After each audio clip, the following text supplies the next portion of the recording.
Hello friends, నా పేరు రామ్ ప్రసాద్. 1962లో నేను రైల్వేస్లో స్టేషన్ మాస్టర్గా ఉద్యోగంలో జాయిన్ అయ్యాను. నాకు ఉత్తరాఖండ్ రాష్ట్రంలో ఉన్న రుద్రపూర్ పట్టణానికి సుమారు 60 కిలోమీటర్ల దూరంలో ఉన్న టాండా రైల్వే స్టేషన్లో నన్ను విధుల్లో చేరమన్నారు. అప్పుడు నాకు సుమారుగా 25 ఏళ్ళు ఉంటాయి. అప్పుడే డిగ్రీ పాస్ అయ్యి రైల్వే బోర్డ్ ఎగ్జామ్ రాసి ఈ ఉద్యోగాన్ని సంపాదించుకున్నాను. ఏమీ తెలియని వయస్సు అది. జాయినింగ్ లెటర్లో రాసినట్టుగా జూన్ 1వ తారీఖు కల్లా డ్యూటీలో జాయిన్ అవ్వాలి. అప్పట్లో రోడ్లు అంత అభివృద్ధి చెందలేదు, అంతా మట్టి డొంక రోడ్లు. నేను గవర్నమెంట్ ఎర్ర బస్సు ఎక్కి ఆ ఊరికి చేరుకున్నాను. బస్సు ఊర్లో ఆగగానే కిందకు దిగి చూశాను. ఊరంతా ఖాళీగా కనిపించింది. సుమారు 100 ఇళ్ళు ఉండవచ్చు. అందరూ వ్యవసాయ పనుల కోసం పొలాల వైపు వెళ్ళిపోయి ఉండవచ్చు. దూరంగా ఒక గుర్రపు బండి ఒకటి ఆగి ఉండడం చూసి అటువైపు వెళ్ళాను. ఆ బండిలో ఒక ముసలివాడు నిద్రపోతూ ఉన్నాడు. అతన్ని లేపి రైల్వే స్టేషన్కు తీసుకెళ్లమని అడిగాను. అతడు నిద్రలేచి నా వైపు యగాదిగా చూసి, రైల్వే స్టేషన్ వైపు నేను రాను సార్ అంటూ భయపడుతూ చెప్పాడు. నేను కొత్త స్టేషన్ మాస్టర్ని, ఎలాగైనా స్టేషన్కు చేరుకోవాలని దయచేసి తీసుకెళ్లమని అభ్యర్థించాను. అయినా ఒప్పుకోలేదు. చివరకు పోలీసులకు పట్టిస్తానని భయపెట్టే వరకు అతడు నన్ను తీసుకుని స్టేషన్ వైపు బయలుదేరాడు. దారి పొడవునా అతను నా వైపు వెనక్కు తిరిగి భయంగా చూస్తూ బండి నడపసాగాడు. టాండా ఊరి నుండి 2 కిలోమీటర్ల దూరంలో ఆ చిన్న రైల్వే స్టేషన్ ఉంటుంది. అది ఎక్కువగా జనసంచారం లేని ప్రదేశం. ఒక అరగంట తర్వాత బండి స్టేషన్ వద్దకు చేరుకుంది. నేను కిందకి దిగి సామాన్లు దించుకుని అతనికి 2 రూపాయలు ఇచ్చాను. ఆ ముసలాయన అవి తీసుకుని వెంటనే వెనక్కి తిరిగి వెళ్ళిపోతూ నా వైపు తిరిగి, కొంచెం జాగ్రత్త సారు, ఆమె నిన్ను వదలదు అంటూ వెళ్ళిపోయాడు. ఆ ముసలాయన ఏమన్నాడో నాకు అర్థం కాలేదు. ఆమె నన్ను వదలదు అంటే ఏమిటి? ఆమె ఎవరు? అన్నీ ప్రశ్నలే. నేను లోపలికి వెళ్ళి డ్యూటీ తీసుకున్నాక అక్కడ పాత స్టేషన్ మాస్టర్ నాకు లాగ్ బుక్ అప్పగించి వెళ్ళిపోయాడు. అతడు వెళ్ళిపోతూ నా వైపు అదోలా చూస్తూ ఒక వంకర నవ్వు నవ్వుతూ వెళ్ళిపోవడం నాకు ఆశ్చర్యాన్ని కలిగించింది. అతను ఎందుకలా నవ్వాడో నాకు అర్థం కాలేదు. ఆ స్టేషన్లో స్టేషన్ మాస్టర్గా నేను మరియు హెల్పర్గా మరొక వ్యక్తి మాత్రమే ఉండేవాళ్ళం. ఆ హెల్పర్ పేరు గంగారాం. గంగారాంకు 50 సంవత్సరాలు ఉంటాయి. అతడు గత 30 సంవత్సరాలుగా అదే స్టేషన్లో పనిచేస్తున్నాడు. ఇంకొక 6 నెలల్లో అతను రిటైర్ అవుతాడు. నేను వెళ్ళి జాయిన్ అయిన మొదటి రోజు గంగారాం చాలా ఆలస్యంగా పనిలోకి వచ్చాడు. నన్ను చూసి నమస్కారం పెట్టి నా దగ్గరకు వచ్చి కూర్చున్నాడు. అప్పుడే వచ్చిన నాకు కొద్దిగా టీ తయారు చేసి ఇచ్చాడు. నా సామాన్లను తీసుకువెళ్ళి స్టేషన్ వెనుక వైపు ఉన్న క్వార్టర్స్లో పెట్టి వచ్చాడు. రాత్రిళ్ళు తాను స్టేషన్లో ఉండను అని, అందువల్ల తమరు జాగ్రత్తగా ఉండాలని చెప్పాడు. ఆ స్టేషన్లో ప్రతిరోజు 2 ప్యాసింజర్ రైళ్లు అక్కడ ఆగుతాయి.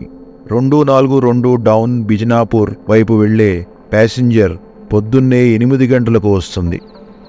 మరలా సాయంత్రం అదే రైలు తిరిగి 5 గంటలకు వచ్చి వెళ్ళిపోతుంది. వచ్చినప్పుడు దానికి సిగ్నల్ వేయడం, పచ్చజెండా ఊపి దాన్ని పంపించడం నా డ్యూటీ. అలాగే గంగారాంతో అక్కడి స్టేషన్ బాగోగులు మరియు రైల్వే ట్రాక్ మరమ్మతులు చూడాల్సి ఉంటుంది.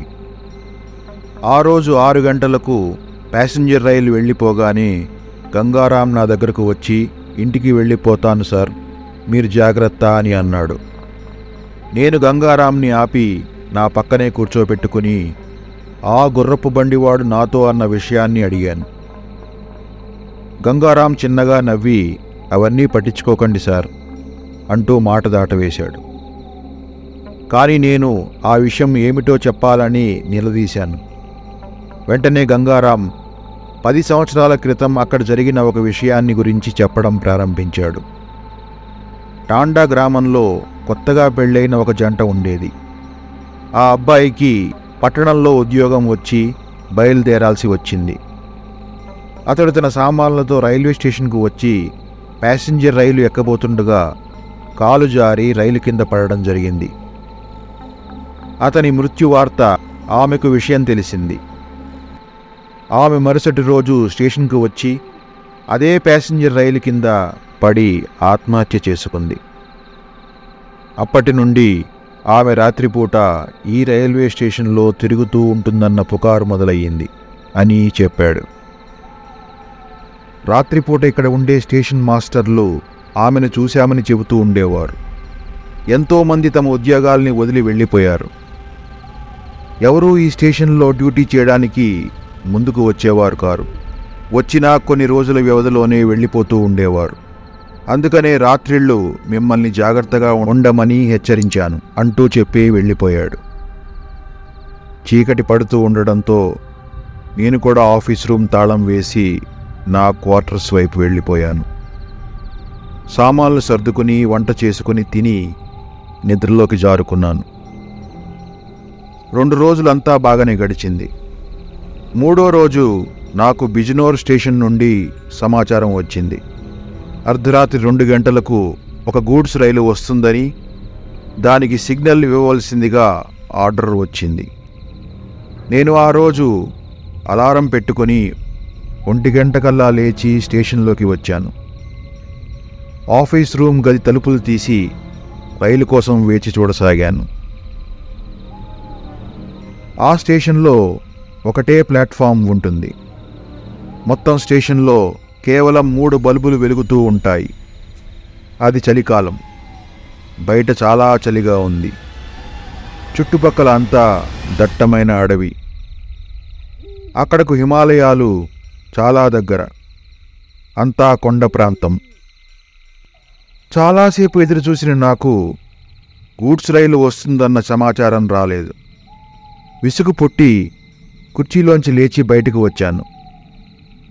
ప్లాట్ఫారంపై నడవసాగాను. ఒక చేతిలో టార్చ్ లైటు, ఇంకొక చేతిలో సిగ్నల్ బుడ్డి.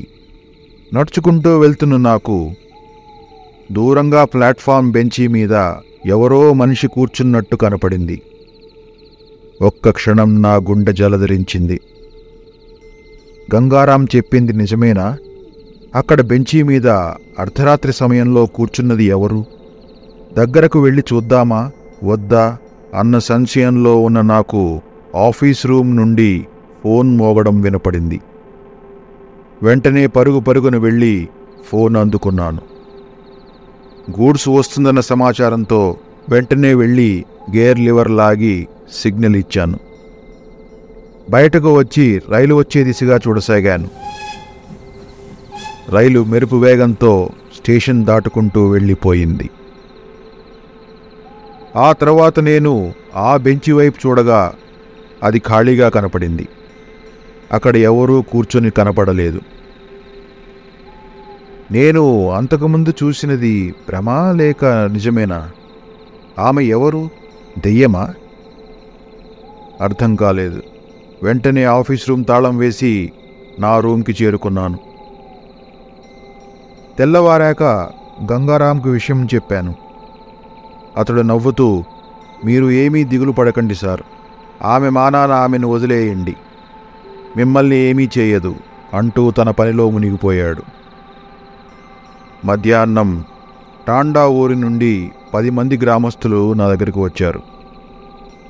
గత 4 రోజుల నుండి ఒక చిరుతపులి ఆ చుట్టుపక్కల అడవుల నుంచి వచ్చి రాత్రిళ్ళు ఆ ఊరి మీద దాడి చేస్తోందని, అప్రమత్తంగా ఉండమని చెప్పి వెళ్ళిపోయారు. ఆ సాయంత్రం మళ్ళా నాకు ఆ గూడ్స్ రైలు తిరిగి వస్తుందని, అర్ధరాత్రి 3 గంటల సమయంలో దానికి సిగ్నల్ ఇవ్వమని పైనుండి ఆర్డర్స్ వచ్చాయి. నేను ఆ రోజు తొందరగా పనులు ముగించుకుని 2 గంటలకు అలారం పెట్టుకుని తొందరగా నిద్రపోయాను. సరిగ్గా 1 గంటకు నా గది తలుపులు ఎవరో కొడుతున్నట్టుగా అనిపించి మెలకువ వచ్చింది. గదంతా చీకటిగా ఉంది. లేచి లైట్ బల్బు ఆన్ చేశాను.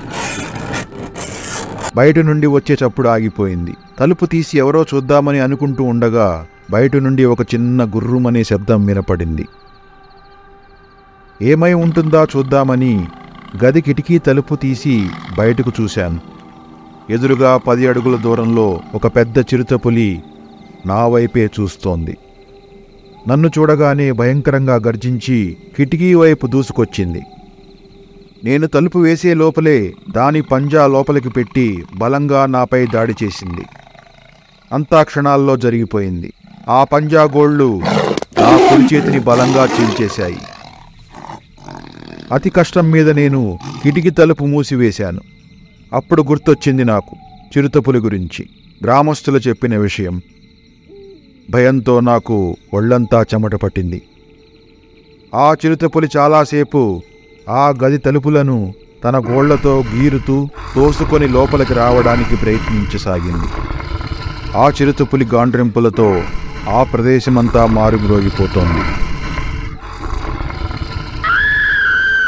సరిగ్గా అప్పుడే బయట నుంచి చాలా పెద్దగా భయంకరంగా ఒక మనిషి అరుపు వినపడింది. అది ఒక ఆడగొంతు. ఆ అరుపు విన్న నాకే రోమాలు నిక్కబొడుచుకున్నాయి. గుండె దడదడా కొట్టుకోవడం మొదలయ్యింది. ఆ అరుపుకు భయపడి చిరుతపులి వెంటనే పారిపోయింది. నేను తేరుకుని అరుపు ఎవరిదా అని చూడడానికి కిటికీ తలుపు తీశాను. దూరంగా ఒక ఆడమనిషి తెల్ల చీర కట్టుకుని జుట్టు విరబోసుకుని నుంచుని ఉంది. నా వైపు చూసి ఒక చిరునవ్వు నవ్వి వెనక్కు తిరిగి నడిచి వెళ్ళిపోసాగింది. భయంతో ఆశ్చర్యంతో నా నరాలన్నీ బిగుసుకుపోయాయి. నోట మాట రాలేదు. వెంటనే తేరుకుని గబగబా తలుపులు తీసి ఆమె వెనుకే పరిగెత్తసాగాను. ఆమె స్టేషన్ ప్లాట్ఫామ్ చేరుకుని అదే బెంచి వైపు వెళ్ళి కూర్చుండిపోయింది. సరిగ్గా అప్పుడే స్టేషన్ ఆఫీస్ రూములో నుండి ఫోన్ మోగసాగింది.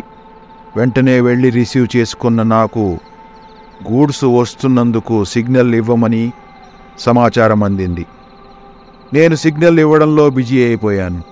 10 నిమిషాల తర్వాత ఆ రైలు వచ్చి వెళ్ళిపోయింది. ఆ తర్వాత వెళ్ళి చూస్తే ఆ బెంచ్ మీద ఆమె కనపడలేదు. నేను చాలాసేపు అక్కడే కూర్చుని ఆమె కోసం ఎదురు చూడసాగాను. కానీ ఆమె రాలేదు. మరునాడు టాండా గ్రామం చేరుకుని అక్కడున్న వైద్యునితో నా చేతికి వైద్యం చేయించుకున్నాను. ఆ ఊరి ఆంజనేయ స్వామి గుడికి వెళ్ళి మంత్రించిన పుష్పాలను తీసుకువచ్చి స్టేషన్లోని ఆ బెంచీ మీద పెట్టి అక్కడే ఒక ఆంజనేయ స్వామి విగ్రహం ప్రతిష్ఠించి ఆమె ఆత్మశాంతికై ప్రార్థించాను. ఆ తర్వాత ఆమె నాకెప్పుడూ కనపడలేదు. ఆ చిరుతపులి కూడా ఆ పరిసరాల్లో మరలా ఎప్పుడూ కనిపించలేదు.